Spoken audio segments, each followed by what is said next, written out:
Hello everyone, कैसे आप सभी। आई एम श्योर कि आप सभी ठीक होंगे और आपके एग्ज़ाम्स भी अच्छे जा रहे होंगे।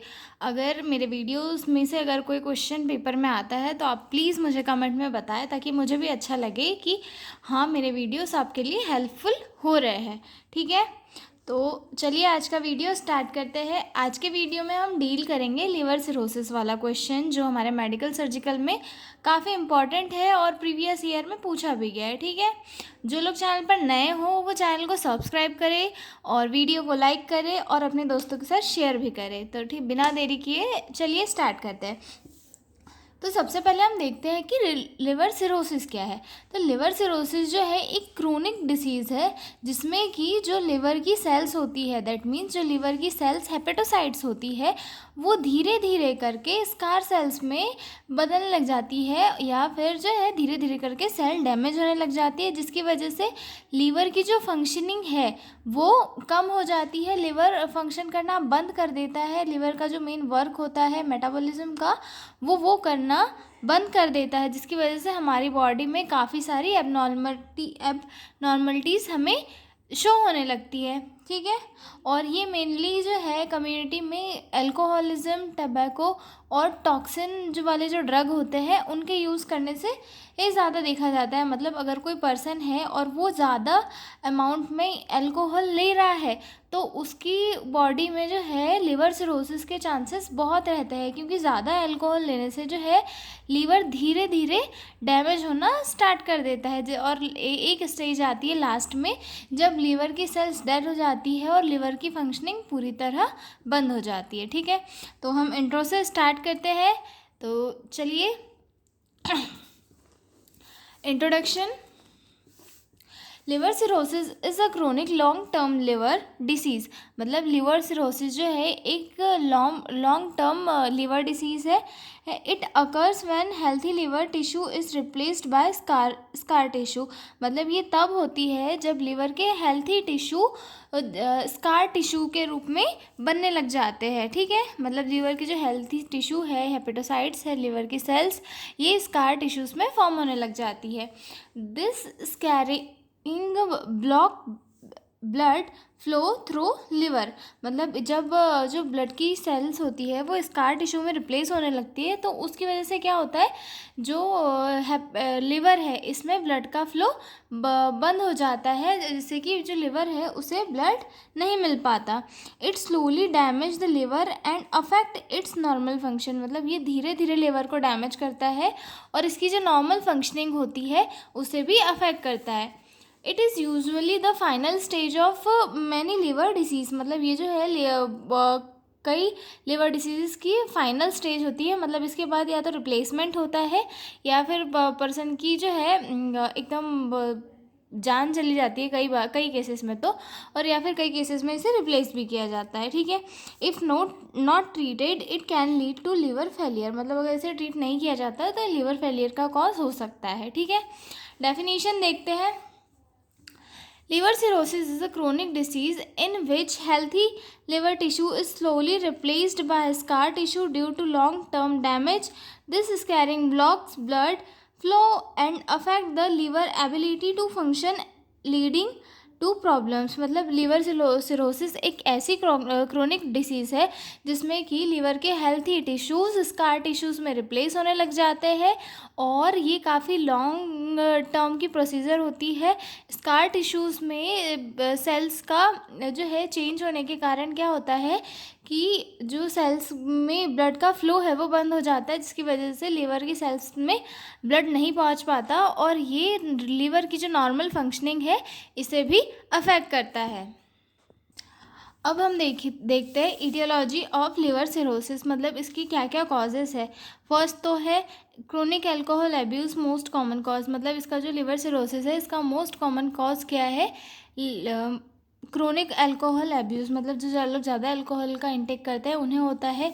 Hepatitis B and hepatitis C infection. Hepatitis B और हेपेटाइटिस सी इन्फेक्शन के थ्रू भी जो है लिवर सिरोसिस हो सकता है। हेपेटाइटिस दैट मीन्स कि एक हेपेटाइटिस बी वायरस से होने वाली लिवर में इन्फ्लेमेशन, जिसे हम हेपेटाइटिस बोलते हैं। ठीक है, फिर इसका थर्ड है non alcoholic fatty liver disease, मतलब ओबेसिटी के कारण या फिर डायबिटीज़ के कारण जो फैटी लिवर डिसीज़ होती है उसके कारण भी लिवर सिरोसिस हो सकता है। फिर उसके बाद auto immune liver disease, body attacks its own liver cells, मतलब ऑटो इम्यून लीवर डिसीज़ में क्या होता है, जो पर्सन की बॉडी का इम्यून सिस्टम होता है वो खुद की ही बॉडी में लिवर सेल्स के ऊपर अटैक करने लग जाता है, जिसकी वजह से पेशेंट का जो लिवर है वो धीरे धीरे डैमेज हो जाता है। उसके बाद जेनेटिक डिसऑर्डर, मतलब अगर कोई जेनेटिक डिसऑर्डर है पर्सन को तो उस कारण से हो सकता है। Bile duct disease, bile duct disease के कारण भी जो है लिवर सिरोसिस हो सकता है। For example primary biliary cholangitis, इस डिसीज़ के कारण भी जो है पेशेंट को वो लिवर सिरोसिस हो सकता है। Long term use of certain drugs और टॉक्सिन्स, मतलब लंबे टाइम तक जो है टॉक्सिन्स या फिर ड्रग का इनटेक करने की वजह से भी लिवर सिरोसिस हो सकता है। उसके बाद replaced episodes of heart failure affecting liver, मतलब हार्ट फेलियर के जो हार्ट फेलियर या फिर हार्ट अटैक एक दो बार आने की वजह से क्या है, लिवर पे बर्डन पड़ता है और लिवर की सेल्स अफेक्ट होती है। पैरासाइटिक इन्फेक्शन की वजह से भी जो है लिवर डैमेज हो सकता है और धीरे धीरे ये लिवर सिरोसिस कॉज कर सकता है। आगे देखते हैं इसकी pathophysiology of liver cirrhosis due to alcohol, और इसका मतलब कोई भी इटियोलॉजिकल फैक्टर ले लेते हैं हम इन तीनों में से, due to alcohol, hepatitis B और सी और फैटी लिवर, इनके कारण क्या होगा, inflammation in the liver tissues, मतलब सबसे स्टार्टिंग में क्या होगा, अगर कोई इन्फेक्शन बॉडी में आएगा तो इन्फेक्शन बॉडी में आएगा या फिर जो वो एबनॉर्मलिटीज़ होगी लिवर में उसके कारण वहाँ का इम्यून रिस्पॉन्स करेगा और इन्फ्लामेशन आ जाएगी। उसके बाद में इन्फ्लामेशन आने के बाद में जो लिवर की सेल्स है वो धीरे धीरे क्या है वो होने लग जाएगी, डेड होने लग जाएगी। हेपेटोसाइट डैमेज, मतलब धीरे धीरे जो उनकी फंक्शनिंग है वो कम होगी और लिवर की सेल डेड होगी। फॉर्मेशन ऑफ स्कार टिश्यू, मतलब स्कार टिश्यूज़ का फॉर्मेशन होगा, मतलब फाइब्रोसिस होगा, ठीक है। उसके बाद replacement of healthy liver tissue, मतलब जो हेल्थी लिवर टिश्यूज़ भी रहेंगे वो धीरे धीरे जो है डैमेज होने लगेंगे। Disruption of liver structure and function, जो लिवर का स्ट्रक्चर और फंक्शन है वो कम होगा, मतलब पहले की तुलना में अब कम होगा। Obstruction of blood flow through liver, मतलब ब्लड फ्लो में जो है ऑब्स्ट्रक्शन होगा। उसके बाद पेशेंट को जो है हाइपरटेंशन होगा, पोर्टल हाइपरटेंशन। उसके बाद फ्लूइड एक्यूमुलेशन होगा, धीरे धीरे असाइटिस देखने के लिए मिलेगा बॉडी में, एक्सेसिव फ्लूइड इकट्ठा होने लगेगा। डिक्रीज लिवर फंक्शन होगा और स्टेज ऑफ लिवर फेलियर आएगी और जो है सेल्स वो धीरे धीरे स्कार के फॉर्म में पूरी फॉर्म हो जाएगी और लिवर की जो सेल्स है वो स्कार के फॉर्म में बन जाएगी और इसे ही हम लिवर सिरोसिस कहते हैं। आगे देखते हैं sign and symptoms of liver cirrhosis, जिसमें फर्स्ट है टायर्डनेस एंड वीकनेस देखने के लिए मिलेगी। Loss of appetite and weight loss देखने के लिए मिलेगा। Yellowing the skin and eyes, jaundice तो है इसका मोस्ट कॉमन सिम्टम्स है इस लिवर सिरोसिस का। Swelling in legs and abdomen, मतलब जो पेशेंट है उसके लेग और एब्डोमेन में स्वेलिंग देखने के लिए मिलेगी। ईची स्किन पे रैशेस ईची फील होने लगेगी। ईजी ब्लूशिंग एंड ब्लीडिंग, मतलब पेशेंट को जो है ब्लीडिंग ज़्यादा होगी। और फिर उसके बाद कन्फ्यूजन देखने के लिए मिलेगा और फॉरगेटफुलनेस मिलेगा, ठीक है। इसे हेपेटिक इंसेफेलोपैथी भी कहा जाता है, ठीक है। Spider like blood vessels on skin, मतलब जो मकड़ी होती है उसके जैसे जो है ब्लड वेसल और स्किन देखने के लिए मिलेगी एकदम ऐसे खिंची हुई, ठीक है। Dark urine and pale stool, मतलब यूरिन जो है पेशेंट का डार्क होगा और स्टूल भी क्या होगा, पेल होगा, मतलब येलोइश होगा, ठीक है। नोजिया और वोमिटिंग देखने के लिए मिलेगी और इनलार्ज लीवर और स्प्लीन, मतलब जो लिवर का साइज़ है वो थोड़ा इनलार्ज हो जाएगा ड्यू टू इन्फ्लामेशन और स्प्लीन भी इनलार्ज मिलेगी इन्फेक्शन के कारण, ठीक है। मसल वेस्टिंग होगी, ठीक है। ये साइन एंड सिम्टम्स हमने देखे। अब हम देखेंगे डायग्नोस्टिक इवोल्यूशन। डायग्नोस्टिक इवोल्यूशन में सबसे फर्स्ट तो है हिस्ट्री कलेक्शन करेंगे। हिस्ट्री कलेक्शन में हम ये चेक करेंगे कि पेशेंट अल्कोहल का कंजप्शन तो नहीं करता, पेशेंट कोई टॉक्सिन ड्रग काफ़ी टाइम से ले तो नहीं रहा है, पेशेंट की कोई जो मेटाबॉलिक डिसीज़ जैसे कि डायबिटीज़ हो गया या फिर हाइपरथायरॉयडिज्म, ये सारी डिसीज़ेस तो नहीं है। अगर उसे डायबिटीज़ वगैरह है तो टाइप 1 है, टाइप 2 है, ये सारी चीज़ें हम देखेंगे। पेशेंट को का जो लिवर है वो फैटी लिवर तो नहीं है, ये सारी चीज़ें हम हिस्ट्री कलेक्शन में कलेक्ट करेंगे, ठीक है। उसके बाद पेशेंट का फिजिकल एग्जामिनेशन होगा, टोटल हेड टू टो, ठीक है। उसके बाद लीवर फंक्शन टेस्ट होगा, LFT। उसके बाद कंप्लीट ब्लड काउंट होगा, CBC। उसके बाद अल्फ़ा फीटोप्रोटीन AFP, जिसमें कि एलिवेटेड लेवल्स में indicate hepatocellular carcinoma and complication of cirrhosis. मतलब AFP जो एक टेस्ट होता है, इसमें हिपेटोसेलुलर कार्सिनोमा मतलब एक कैंसर का टाइप होता है, वो कॉम्प्लिकेशन शो होती है कि अगर पेशेंट को जो है सिरोसिस के कारण कहीं कैंसर तो नहीं हो रहा है, इस चीज़ को ये टेस्ट जो है इंडिकेट करता है। और इस चीज़ से जो है लिवर सिरोसिस का लेवल भी पता चलता है, ठीक है। अल्ट्रासाउंड होगा पेशेंट का, MRI होगा, CT स्कैन होगा, सिटी स्कैन होगा, और लिवर बायोप्सी होगा। लिवर बायोप्सी क्यों होगा? लिवर की सेल्स को हम बाहर लाकर लैब में टेस्ट करेंगे कि पेशेंट जो लिवर की सेल्स है वो कहीं कैंसरस तो नहीं है, इसमें किस टाइप का नेक्रोसिस हुआ है, किस वजह से हुआ है, उसके थ्रू हम पेशेंट को जो है मेडिसिन देंगे, ठीक है। आगे देखते हैं हम इसका मैनेजमेंट। सबसे फर्स्ट मैनेजमेंट में है इसका लाइफस्टाइल मैनेजमेंट, की जो पेशेंट है उसका हम लाइफस्टाइल मैनेजमेंट करेंगे। सबसे फर्स्ट इसमें करेंगे एब्सिस्टेंस ऑफ अल्कोहल, मतलब पेशेंट को ये कहेंगे कि आप जो है बिल्कुल भी अल्कोहल को इनटेक मत करिए, अल्कोहल से बिल्कुल दूर रहिए। वेट लॉस और कंट्रोल डायबिटीज़, जो पेशेंट है अगर वो कोई फैटी मतलब उस जो ओबेसिटी वाला है, हम उसे जो है एडवाइस करेंगे कि आप अपना जो वेट है वो धीरे धीरे कम करिए ताकि आपकी हेल्थ में सुधार हो। और जो डायबिटीज़ है, डायबिटीज़ को कंट्रोल में रखने के लिए एक हेल्दी डाइट लीजिए, मतलब लो शुगर डाइट लीजिए, जिससे कि आपकी जो डायबिटीज़ है वो ज़्यादा ना बढ़े और आप ठीक रहे, ठीक है। न्यूट्रिशनल सपोर्ट, पेशेंट को हेल्थी न्यूट्रिशियस डाइट लेने के लिए कहेंगे, ठीक है। अब इसके लिए मेडिकेशन कौन कौन से देंगे?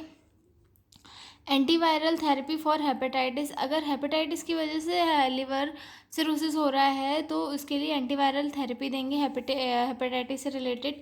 उसके बाद डायूरेटिक फॉर असाइटिस भी हो रहा है तो डायूरेटिक देंगे, जिसकी वजह से जो फ्लूइड एक्यूमुलेशन है वो धीरे धीरे जो है बॉडी से एक्सक्रीट आउट हो जाए। उसके बाद बीटा ब्लॉकर्स देंगे फॉर वर्सेबल ब्लीडिंग प्रिवेंशन, ठीक है। उसके बाद लैक्टुलस देंगे फॉर हेपेटिक एन्सेफेलोपैथी के लिए। इंटेस्टाइन के अंदर जो है अमोनिया के फॉर्मेशन को ये बंद कर देता है, जिससे कि हेपेटिक एन्सेफेलोपैथी नहीं होगा, ठीक है। उसके बाद हम देखते हैं प्रोसीजर्स। इसमें कौन कौन से प्रोसीजर्स किए जाते हैं।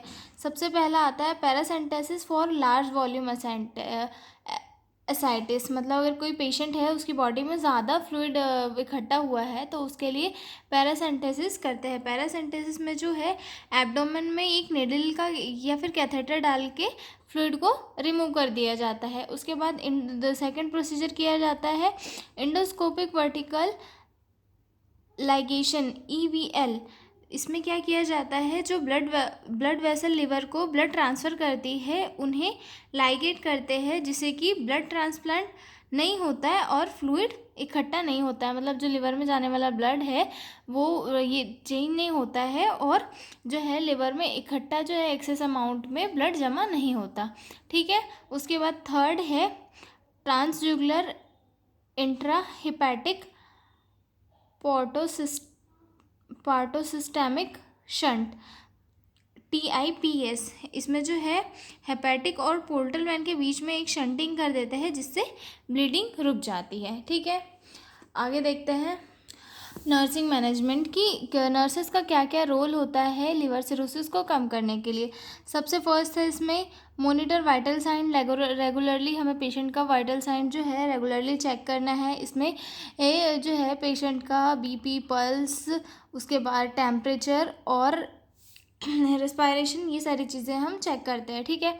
Assess for sign for bleeding of और इन्फेक्शन, मतलब जब पेशेंट को कोई ब्लीडिंग तो नहीं हो रही, इन्फेक्शन तो नहीं है, इन सभी चीज़ों के लिए असेस करते हैं। Monitor fluid and electrolyte balance, patient को का जो फ्लूइड इलेक्ट्रोलाइट बैलेंस है उसे चेक करते हैं। उसके बाद maintain low sodium diet as per doctor's order, मतलब जो पेशेंट है उसकी जो डाइट है उसे लो सोडियम डाइट लेने के लिए कहेंगे, क्योंकि ये लिवर सिरोसिस में लो सोडियम डाइट बेनिफिशियल होती है। ठीक है। Record daily weight and abdomen girth, मतलब जो पेशेंट का एब्डोमिनल गर्थ होता है उसे डेली मेज़र करना चाहिए, और पेशेंट का जो वेट है उसे भी डेली चेक करते रहना चाहिए। उसके बाद administer prescribe medication on time, मतलब पेशेंट को जो है मेडिकेशन ऑन टाइम पे देना चाहिए। ठीक है।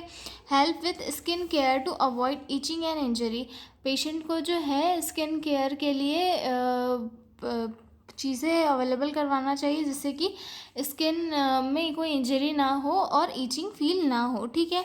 Provide emotional support and patient education, patient को और उसकी फैमिली को जो है इमोशनल सपोर्ट प्रोवाइड करना चाहिए ताकि उन्हें एक उनकी एंजाइटी कम हो और उन्हें एक सपोर्ट मिले ताकि वो डिसीज़ के थ्रू थोड़ा अपना कम टेंशन करे। ठीक है।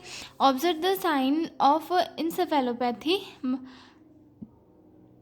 मतलब इंसेफेलोपैथी के साइन को ऑब्जर्व करना चाहिए जिसमें आता है कन्फ्यूजन और ड्राउजीनेस, की पेशेंट कन्फ्यूज तो नहीं है, ये सारी चीज़ें हमें देखनी होती है। ठीक है। Encourage test and avoid fatigue, patient को हमें इनकरेज करना चाहिए कि वो अपने टेस्ट जो है वो अच्छे से करवाए, बिना किसी टेंशन के करवाए, और अपने टेस्ट और डिसीज़ के बारे में ज़्यादा ना सोचे, बस अल्कोहल से दूर रहे, ड्रग्स से दूर रहे, और योगा और मेडिटेशन और मेडिसिन जो है टाइम पे ले जिससे कि उसकी हेल्थ में जल्दी से जल्दी इम्प्रूवमेंट आए।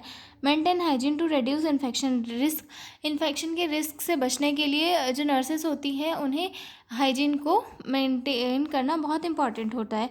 Teach the patient to avoid alcohol and harmful drug, मतलब पेशेंट को हमें ये अच्छे से समझाना है, स्ट्रिक्टली समझाना है कि आप जो है अल्कोहल को बिल्कुल ना ले, टबैको से दूर रहे, और हार्मफुल जो ड्रग सब्सटेंस होते हैं उन्हें भी बिल्कुल इंटेक ना करें। ये सारी जो है नर्सिंग रिस्पॉन्सिबिलिटी थी जो हमें एक लीवर सिरोसिस के पेशेंट के प्रति दिखानी होती है। अब हम देखेंगे डायग्नोसिस, नर्सिंग डायग्नोसिस क्या क्या है।